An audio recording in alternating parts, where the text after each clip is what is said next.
Bueno, en esta hora vamos a continuar con la palabra del Todopoderoso, que eso es lo principal, que ese es nuestro sustento, nuestra guía, nuestra fortaleza y, ¿por qué también no decirlo?, nuestra sanidad. La sanidad del cuerpo y la sanidad del alma. Por lo tanto, no podemos alejarnos de esta palabra viviente. Y quiero entonces invitarles, vamos a continuar el versículo que sigue pendiente, y es en este caso el 121. Vamos a continuar así leyendo la palabra del Todopoderoso. Dice: he actuado con justicia y rectitud, no me dejes a merced de mis opresores. Estuvimos en la clase anterior analizando el pensamiento de David, lo que él percibía sobre las cosas del Eterno, en relación también con aquellas personas que rechazaban los mandamientos y no estaban tan de acuerdo para caminar en una vida paralela con David. Y hoy, una vez más, vamos a ver el pensamiento de este personaje.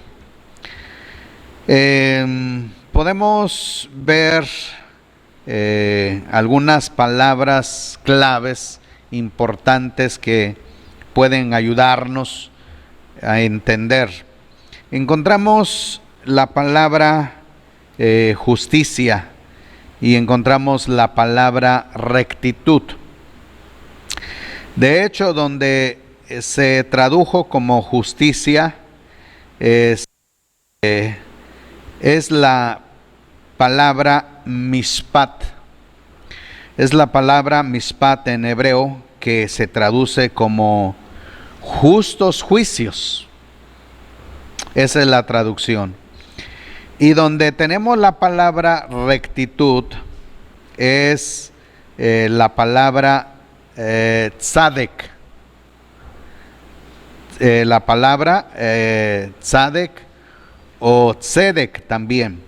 Entonces, en la mañana podía compartir con ustedes acerca de esta palabra, qué es lo que significa justicia en rectitud, lo más perfecto, lo más sublime de la rectitud. Entonces, encontramos dos palabras importantes, mishpat y también tzadek. Estas palabras pues nos hacen entender el camino, el ejercicio de David a través de los tiempos. La vida justa, la vida o la justicia o juicio justo no fueron hechos que resultaron de buenas a primeras a la vida de este hombre, sino fue un constante crecimiento, fue un tiempo de madurez, como si fuera la etapa de la vida física. Así es como él fue madurando, entendiendo. Entonces, cuando habla esto es precisamente porque había tomado el reino de Israel durante ya largos años. Y para esto se tiene que tener experiencia cómo gobernar. Y la pregunta es, ¿cómo es que David alcanzó la forma de gobernar de una manera más justa? Más se basó precisamente por los mandamientos del Eterno, por la palabra del Eterno, que no fue un rey que abusó, no fue un rey abusivo, sino un rey humilde, un rey que usó la razón para poder gobernar. En el versículo 122 ahora dice: sé fiador de tu siervo para bien, no me opriman los soberbios. ¿Qué significa estas palabras? ¿Qué significado tiene en el pensamiento de David? Sé fiador de tu siervo para bien, no me opriman los soberbios. Una vez más, los opresores, los soberbios. Por segunda vez encontramos aquí tanto el 121 como el 122.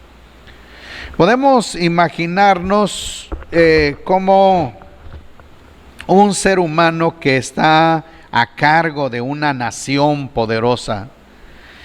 Podemos ver la dificultad que pudo tener a razón de no actuar conforme la acción de los soberbios. Entonces, podemos nosotros imaginar también un personaje muy importante dentro de la historia bíblica, y me refiero a Job. Job, capítulo 42, encontramos esta expresión o esta enseñanza, versículo 7 hasta el versículo 9, dice así: después que el Eterno habló estas palabras a Job, aconteció que el Eterno dijo a Elifaz temanita: mi ira se ha encendido contra ti y contra tus dos amigos, porque no habéis hablado lo recto de mí como mi siervo Job. Tomad pues 7 becerros y 7 carneros e id a mi siervo Job. Ofreced holocaustos por vosotros, y mi siervo Job intercederá por vosotros, porque yo levantaré su rostro para no hacer con vosotros conforme a vuestra insensatez, pues no habéis hablado de mí lo recto, como mi siervo Job. Y Elifaz temanita, Bildad sujita y Sofar naamatita fueron e hicieron como el Eterno les había ordenado, y el Eterno levantó el rostro de Job. En este caso, el fiador de Job fue el Todopoderoso. Y asimismo podemos ver en el caso de David, el que ampara, el que apoya, el que aboga a favor de David es el Todopoderoso.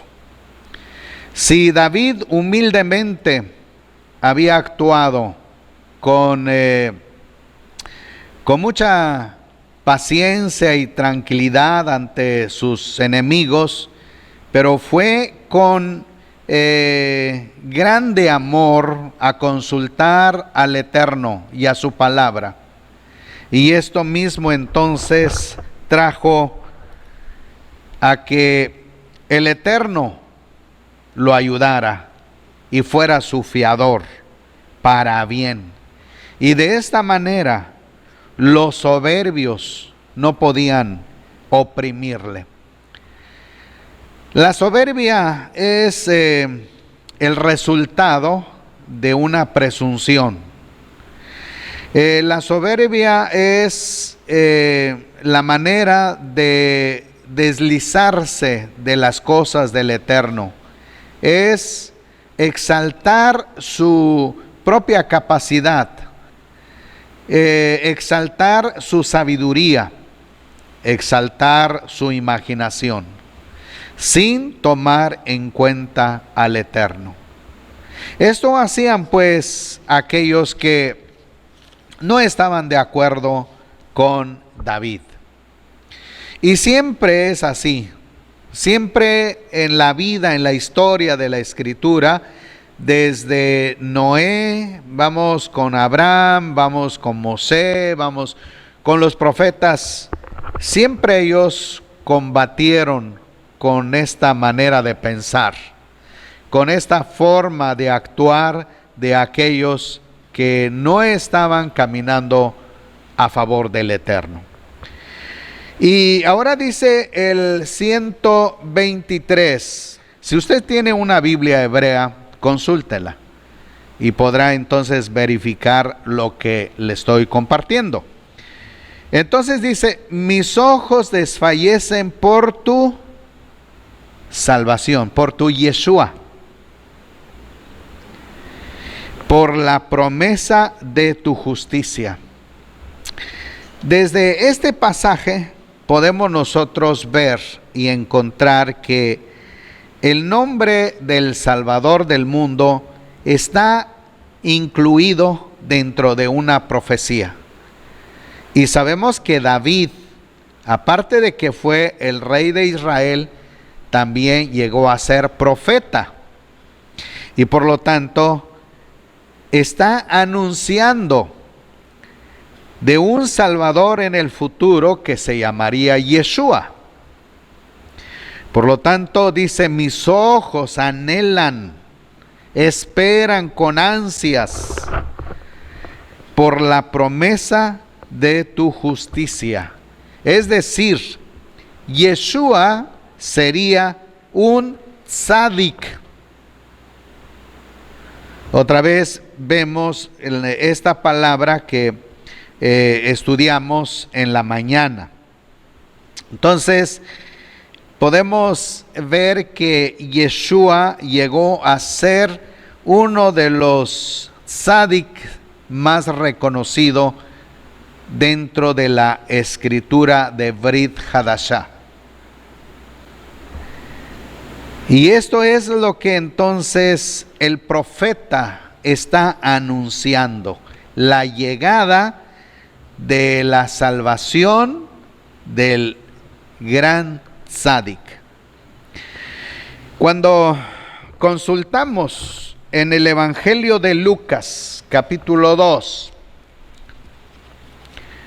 dice así en los siguientes versículos 25 hasta el 35, dice, he aquí, había en Jerusalén un hombre cuyo nombre era Simón, y este hombre justo y devoto esperaba la liberación de Israel, y el Espíritu Santo, es decir, la Ruach HaKodesh, estaba sobre él, y le había sido revelado por la Ruach HaKodesh que no vería la muerte antes que viera al ungido del Señor.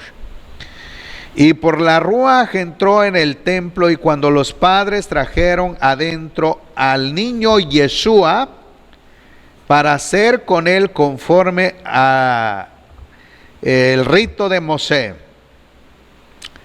o de la Torá también, así dice, rito de la Torá.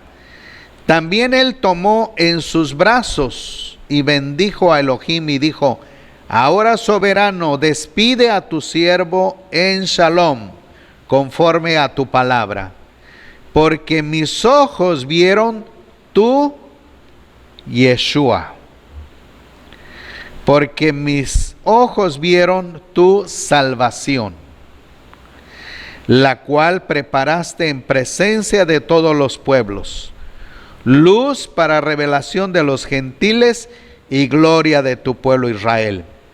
Y su padre y su madre estaban maravillados de las cosas que se decían acerca de él.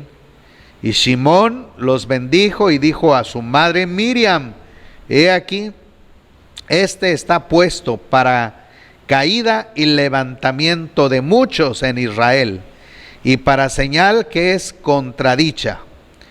A tu misma alma también traspasará una espada, para que sean revelados los pensamientos de muchos corazones. Una vez que Shimón profirió su profecía, ahora tenemos a Ana.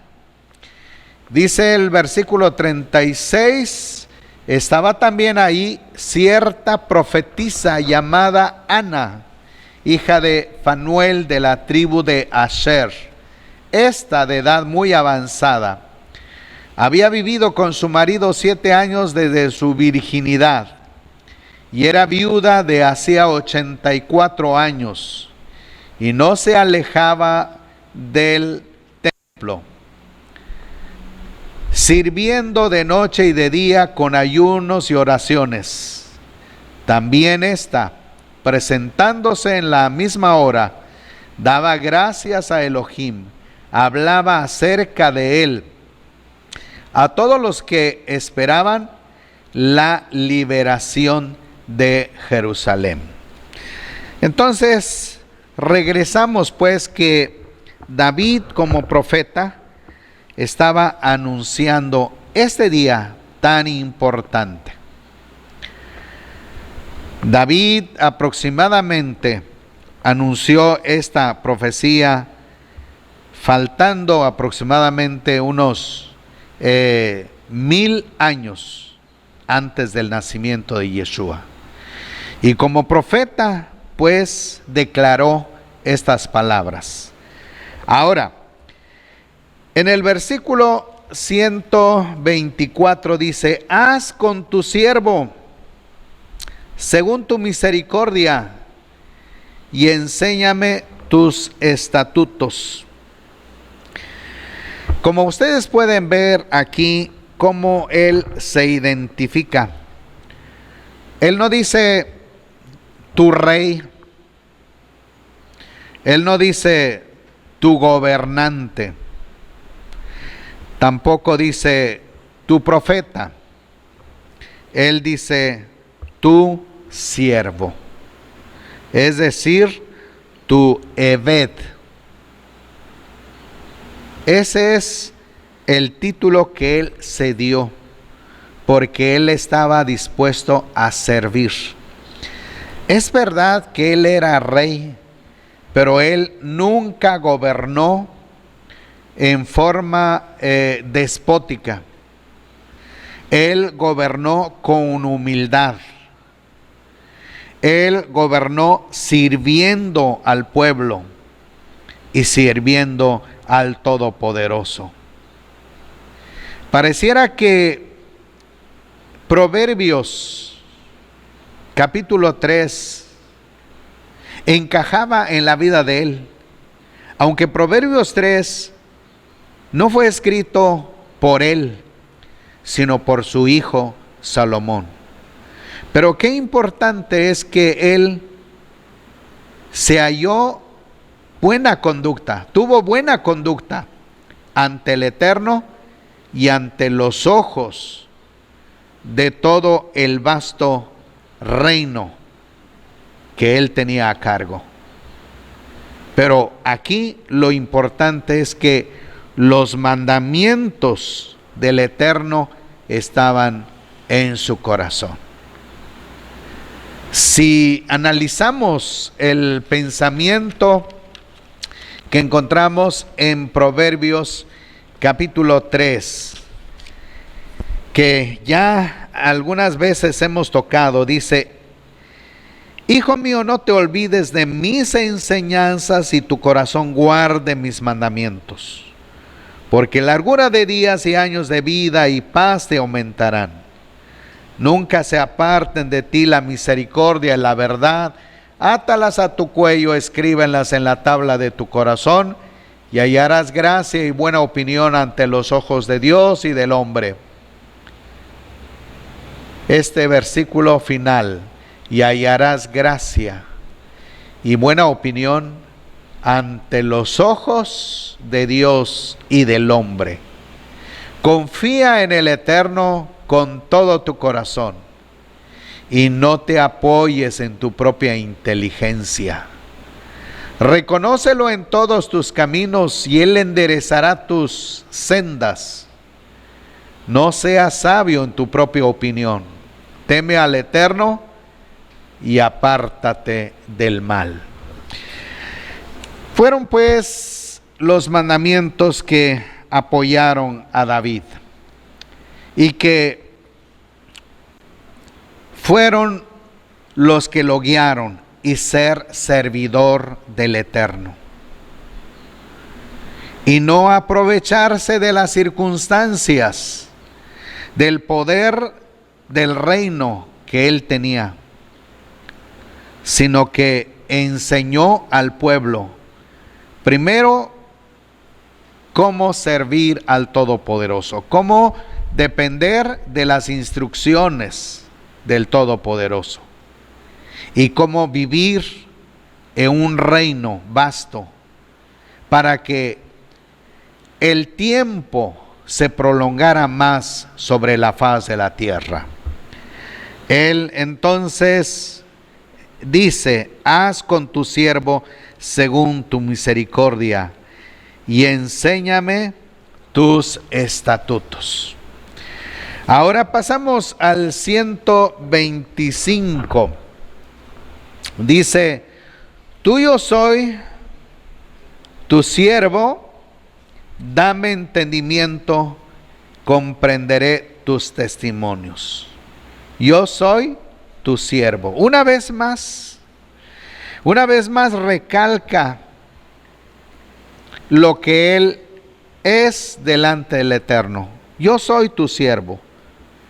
Dame entendimiento. Es decir, yo no quiero ser un soberbio. Yo no quiero pensar que tengo poder, derecho, dominio sobre un reino tan vasto. Yo quiero ser tu siervo, porque al proclamarme así, entonces puedo también dirigir a tu pueblo. El siervo sabe esperar, y una vez más, también él como profeta, no solamente está hablando de su experiencia que él estaba obteniendo a medida que pasaban los años, a medida que transcurría el tiempo sobre el reino de las 12 tribus, sino también anunciando el futuro, anunciando el personaje que vendría dentro de un espacio de tiempo a futuro, llamado Yeshua HaMashiach. Y vemos entonces este anuncio en Isaías capítulo 49. Isaías 49 encontramos la lectura de esta manera. Dice: oídme costas y atended pueblos lejanos. El Eterno me llamó desde el vientre, desde las entrañas de mi madre tuvo en memoria de mí. Hizo de mi boca espada afilada, me cubrió con la sombra de su mano. Hizo de mí saeta aguda y me guardó en su aljaba. Todo lo que estamos leyendo es una profecía.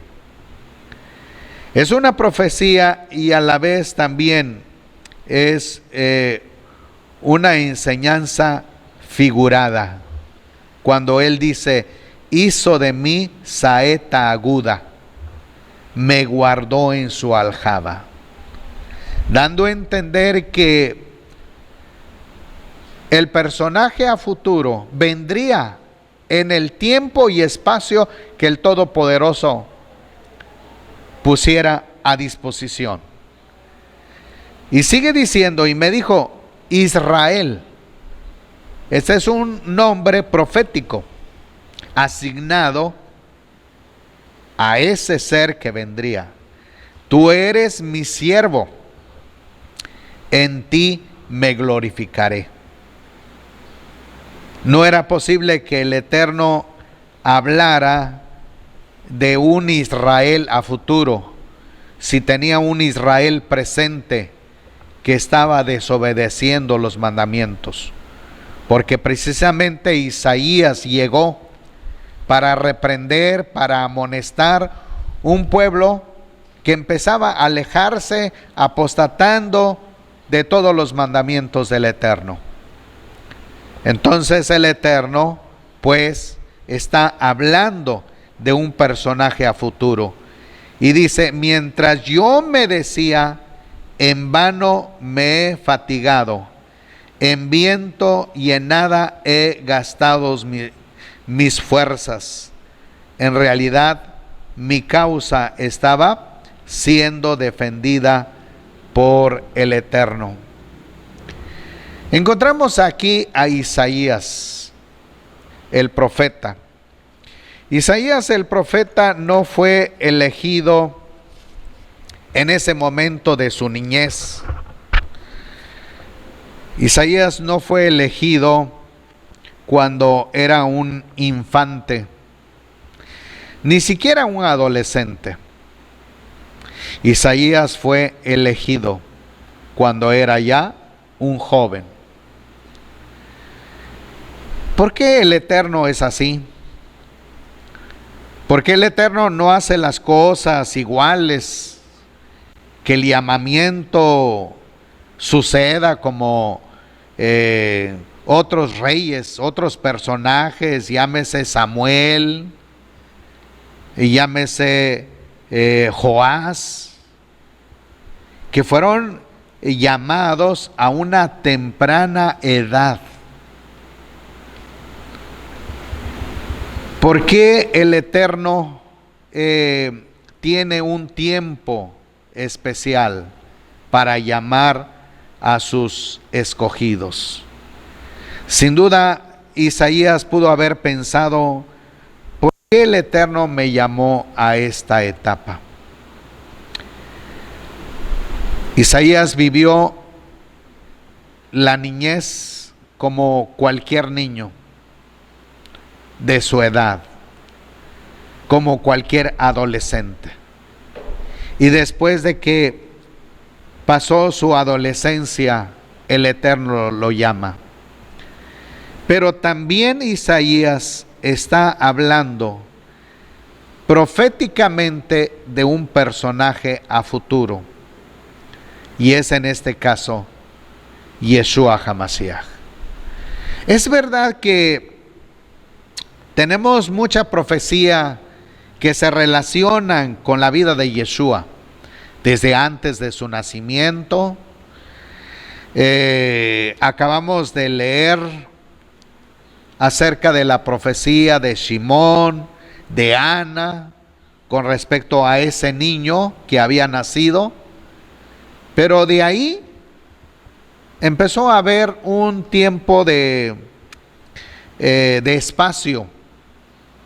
Hubo un espacio vacío, hay un hueco. No se sabe más de la niñez de Yeshua. Hay tradiciones extrabíblicas que se cuenta de la vida de Yeshua, en el cual no es verdad. No es verdad, porque nuestra verdad tiene que fundarse en la palabra del Todopoderoso.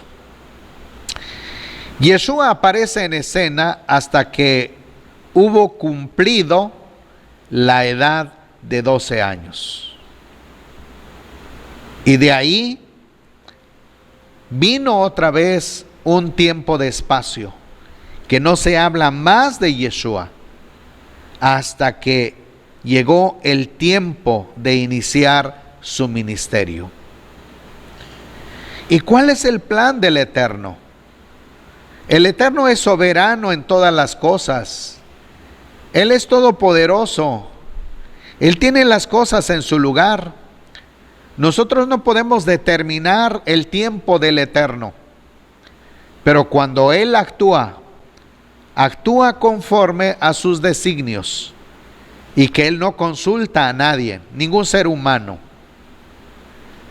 ni siquiera los seres celestiales.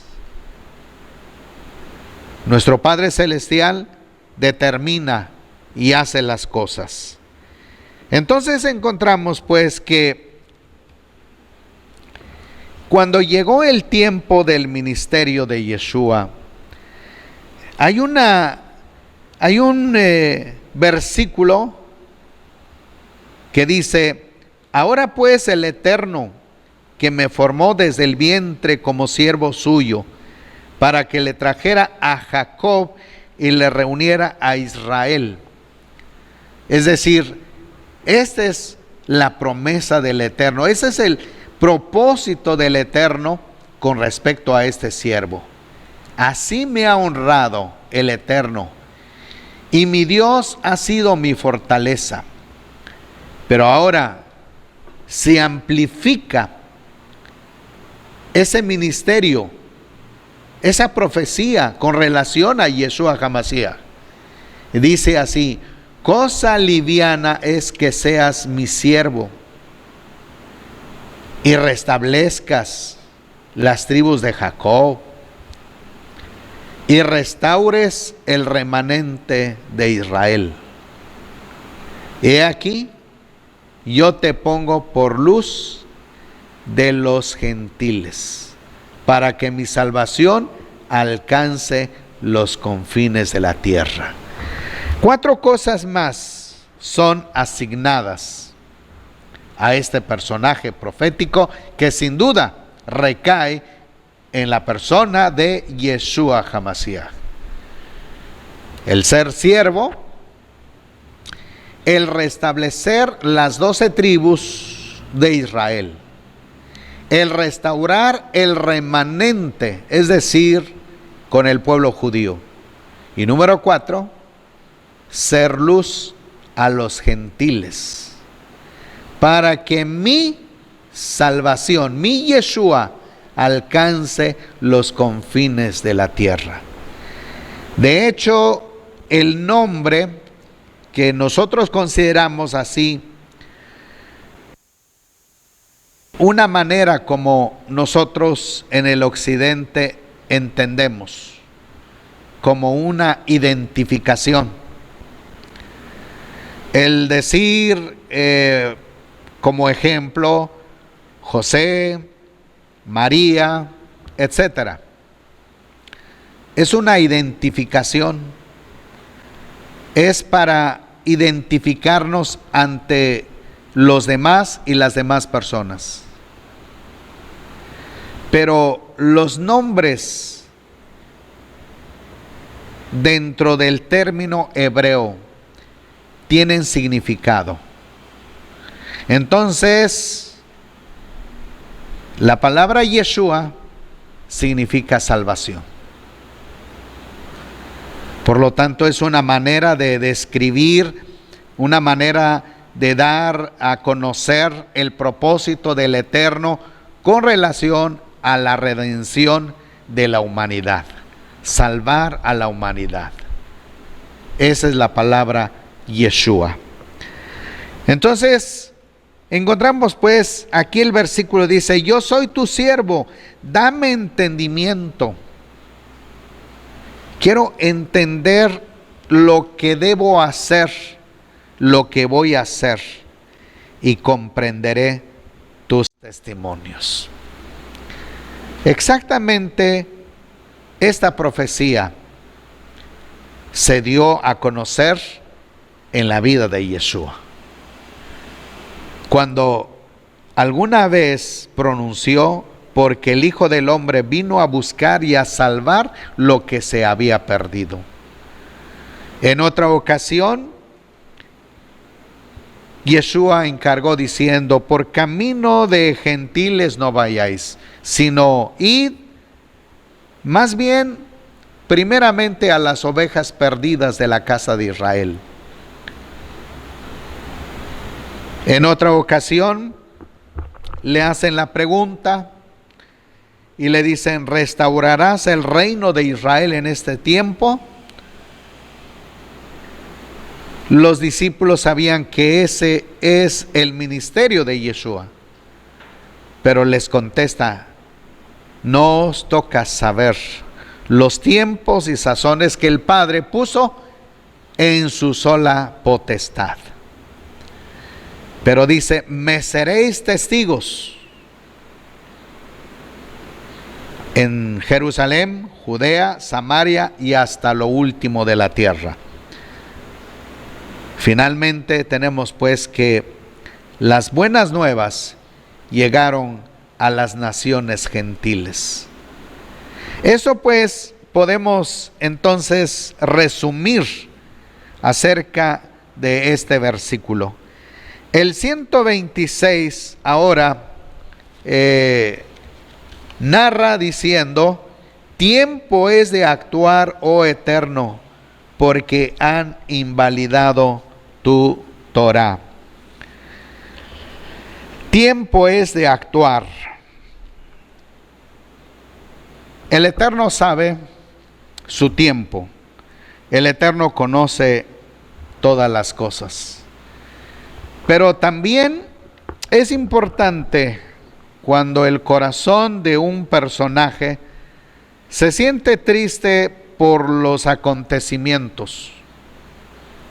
Porque, como decimos, si David fue creciendo en el conocimiento de la Torá, aprendió pues a ver con los ojos del Eterno y aprendió a pensar con el pensamiento del Eterno. ¿Qué ve el Eterno? ¿Cómo ve el Eterno? ¿Cómo siente el Eterno? Entonces, todas estas cosas caracterizaron pues en la vida de David, porque él se apegó a la Torá, se apegó a la instrucción. Entonces no se acerca al Eterno para reprocharlo, sino simplemente humildemente consultarlo, como diciendo: ¿cuándo vas a actuar, Todopoderoso? ¿Cuándo vas a actuar? Porque han invalidado tu instrucción. Este factor de violación, de cambio, no fue por parte del Eterno. El Eterno no dictó el cambio de la Torá, sino el pensamiento de un ser perverso que quiere pervertir todas las cosas. Y esto es también lo que ha sucedido durante largos años. Tenemos nosotros también que ser muy conscientes en todas estas cosas. Tenemos que apegarnos, tenemos que abrir nuestros sentidos, tenemos que abrir nuestros ojos, tenemos que buscar del Eterno para que podamos entender sus propósitos. Si David podía ver que la Torá estaba siendo invalidada, y eso sucedió antes de que el templo llegara a existir. De hecho, todavía el templo, una vez que se construyó, duró aproximadamente 400 años. Y luego vino el exilio. Y cuando ya el exilio finalizaba, se levantó un personaje llamado Daniel, y él también pudo percibir todo esto. Primeramente porque el reino de Israel se había dividido con la muerte de Shlomo, es decir, Salomón. Cuando su hijo Roboam quiso imponer leyes rigurosas que no permitía que el pueblo tuviera la oportunidad de sugerir, de poder compartir el pensamiento de todo el reino, sino que lejos de oír al pueblo, Roboam puso leyes estrictas y eso ocasionó la separación. Y con esa separación del reino encontramos que las 10 tribus restantes, porque se dividió en dos reinos y 10. El reino de 2 tribus se llamó Judá. Y el reino de las 10 tribus se conoció entonces como Israel, o también se conoció como Efraín. Bajo el reino de Jeroboam encontramos pues que este personaje hizo alejar a las 10 tribus de la instrucción. Invalidó toda la enseñanza, toda la Torá a su conveniencia, con el fin de mantener el reino a su favor. Y esto también vio Daniel al final de los días. Y él dice en el libro de, por su nombre, Daniel, quiero que vayamos y conozcamos capítulo 9.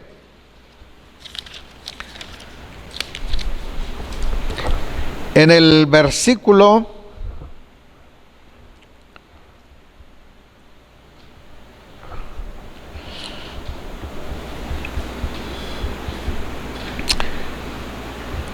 4 al 14 dice: oré al Eterno mi Dios, e hice confesión diciendo: oh Adonai, Dios grande, digno de ser temido, que guardas el pacto y la misericordia con los que te aman y guardan tus mandamientos.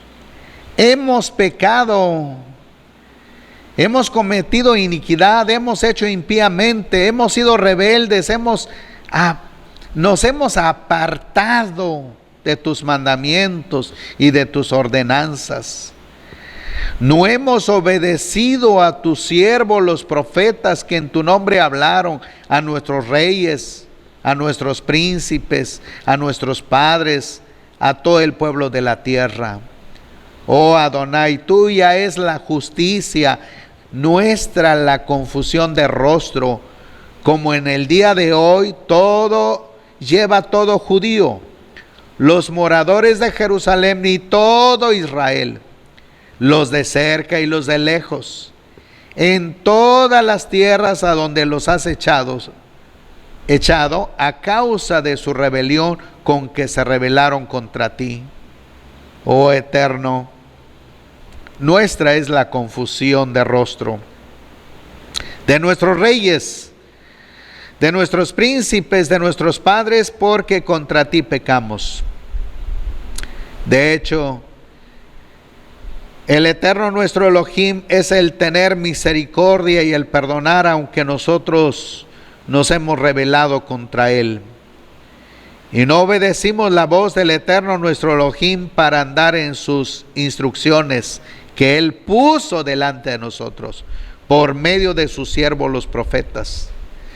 Todo Israel ha traspasado tu Torá, apartándose, es decir, invalidando, para no obedecer tu voz.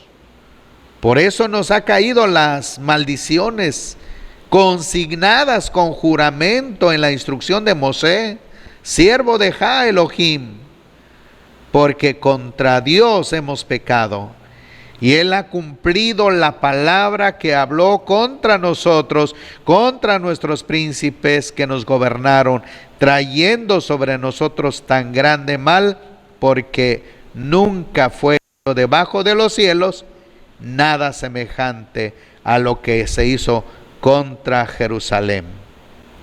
Como está escrito en la instrucción de Mosé, todo este mal nos ha sobrevenido y sin embargo no hemos aplacado al Eterno, nuestro Elohim, convirtiéndonos de nuestras iniquidades y reconociendo tu verdad.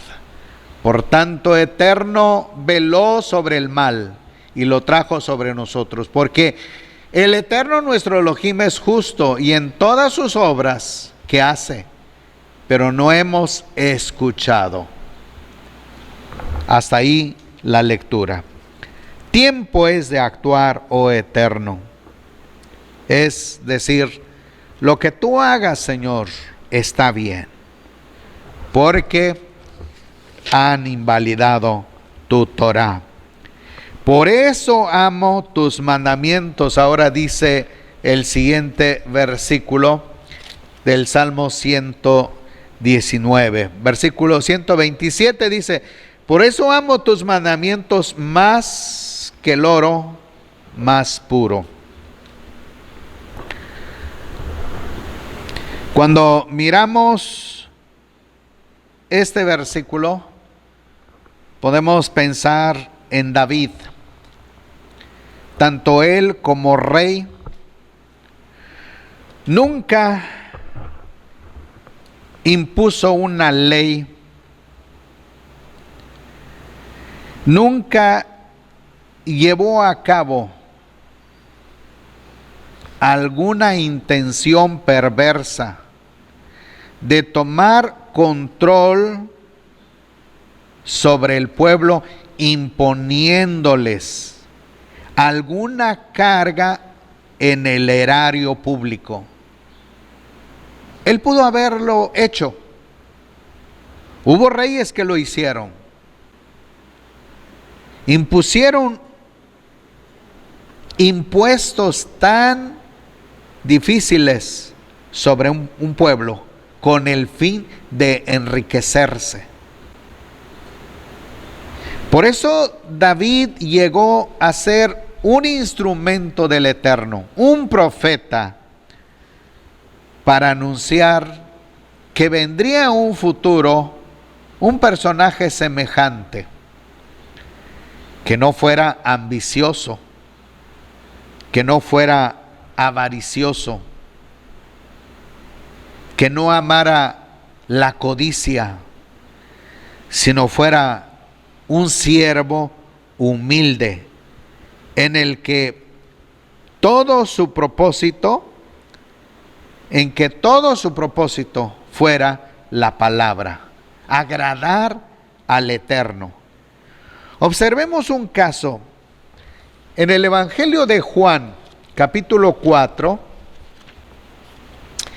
Encontramos el pensamiento o el dicho de Yeshua cuando los discípulos para comer. Entonces dice 4:34 de Juan: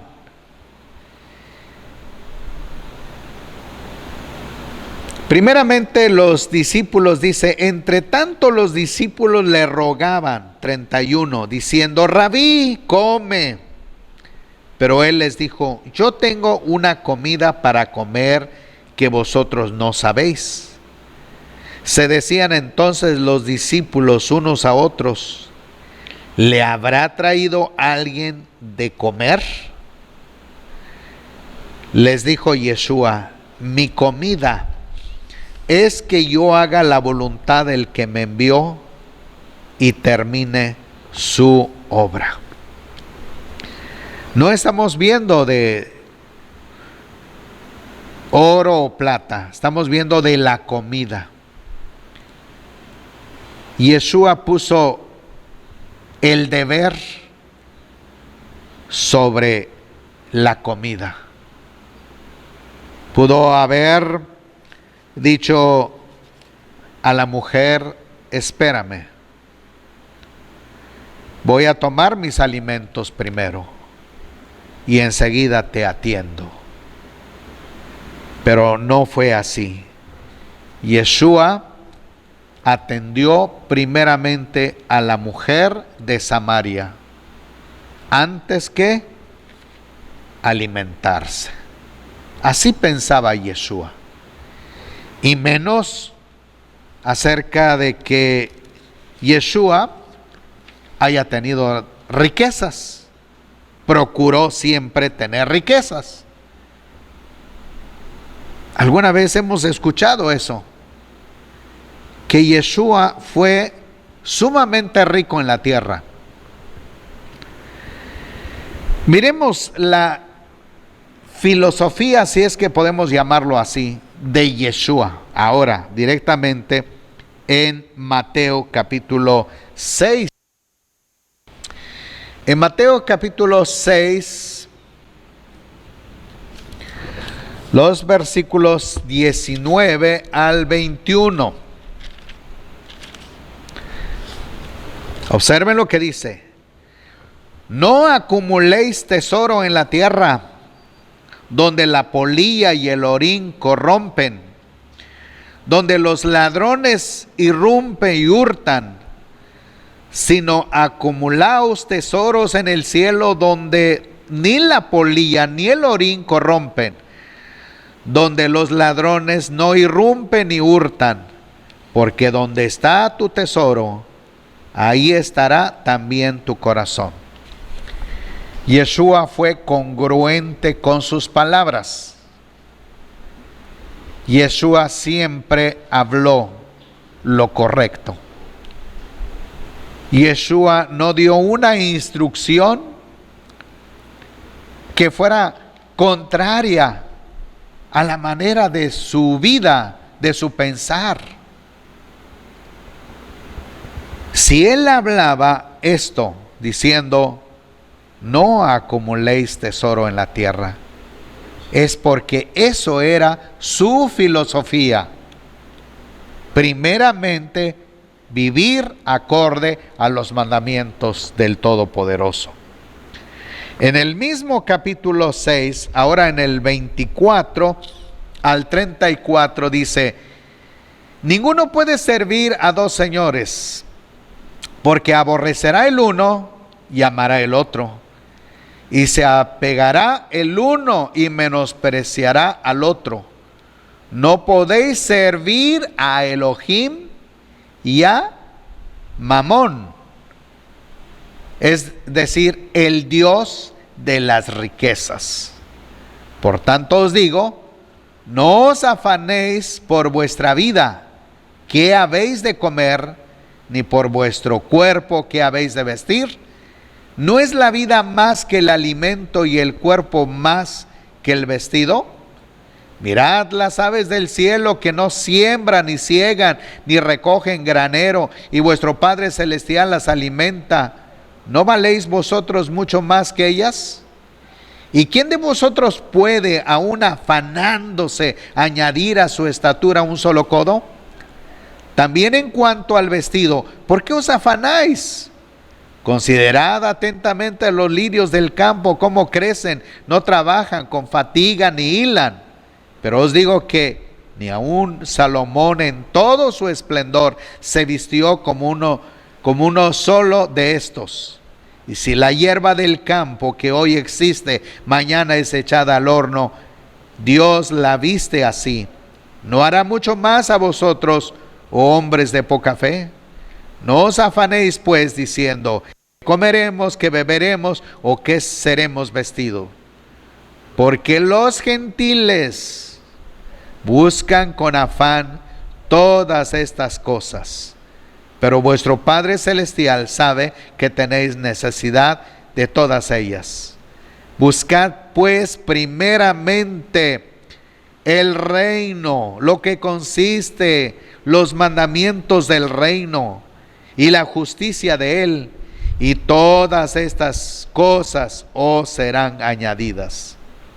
Y no os afanéis por el mañana, porque el mañana se preocupa de sí mismo. Basta cada día su propio mal. Así es como pensaba Yeshua. Y esto es entonces lo que el profeta David dio a conocer cuando dice: por eso amo tus mandamientos más que el oro y más puro. Así que podemos nosotros pensar dos cosas: el valor de los mandamientos y el valor de las cosas materiales.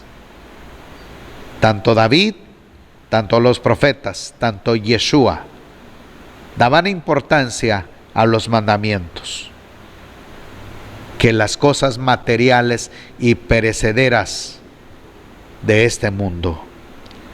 Por último, tenemos ahora en el versículo 128. Dice: por eso estimé rectos todos tus mandamientos sobre todas las cosas, y aborrecí toda senda de mentira. Por eso estimé rectos todos tus mandamientos sobre todas las cosas. Observen una vez más, casi repite el significado, la continuidad del mismo versículo anterior. Los mandamientos y las cosas. Dice el versículo: estimé rectos todos los preceptos, es decir, las normas personales que el ser humano tiene que obedecer. ¿Sobre qué cosa? Sobre todas las cosas. Ese es el pensamiento de un temeroso del Eterno. Ese es el valor que se da a continuidad partiendo desde la instrucción, desde la Torá, desde los mandamientos, desde los preceptos, y así puede continuar a todas las generaciones. Cuando se desatiende el pensamiento que tenemos con relación a la palabra del Todopoderoso, entonces el ser humano es influenciado por la filosofía humanística, materialista, y se puede decir hasta algo diabólico. Que el Eterno nos ayude y nos guarde. Que usted y yo podamos entender que si cada día amamos más al Eterno, amamos más a su palabra, entonces el pensamiento del Todopoderoso irá ayudándonos y frenándonos también de aquellas cosas que pueden separarnos de Él. Por último pasaje quiero compartirles con Mateo 19. Dice: he aquí acercándose, en el versículo 16, por favor. Y he aquí acercándose uno le dijo: Maestro, ¿qué cosa buena haría yo para tener vida eterna? Aquí él está hablando de una sola cosa: vida eterna. ¿Cómo adquirir la vida eterna? Entonces, él les dijo, en este caso Yeshua: ¿por qué me preguntas acerca de lo bueno? Uno solo es el bueno. Pero si quieres entrar en la vida, guarda los mandamientos. Guarda los misbot. Le dijo: ¿cuáles? Yeshua dijo: lo de no matarás, no adulterarás, no hurtarás, no dirás falso testimonio, honra al padre y a la madre, y amarás a tu prójimo como a ti mismo. Le dijo el joven: todas estas cosas las he conocido, ¿qué más me falta? Yeshua le dijo: ya que quieres ser perfecto, anda, vende tus posesiones y da a los pobres, y tendrás un tesoro en los cielos, y ven y sígueme. Pero al oír el joven la palabra, se fue entristecido, porque era de los que tienen muchas posesiones. Hasta ahí. Encontramos en la Escritura hombres que tuvieron posesiones económicas. Fueron hombres solventes dentro de muchos pasajes que encontramos en la Escritura. Entonces, ¿cuál es el problema? Si este hombre se le presenta una opción para poder tener la vida eterna, es decir, el joven había conocido los misbot, tiene riquezas, pero ¿qué le pide el maestro? Es decir, quitar un poco de lo que tenía, compartir lo que tenía a los necesitados. Pero él puso toda su confianza, toda su esperanza, todo su interés en los bienes materiales.